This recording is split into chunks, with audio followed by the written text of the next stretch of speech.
What's the difference between rob and steal?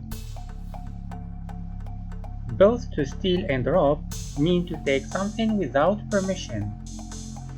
To steal focuses on the object or the thing which is taken without permission. For example, somebody just stole my phone. Rob focuses on the victim of the crime. For example, the man robbed a bank last night. I wouldn't say somebody robbed my phone.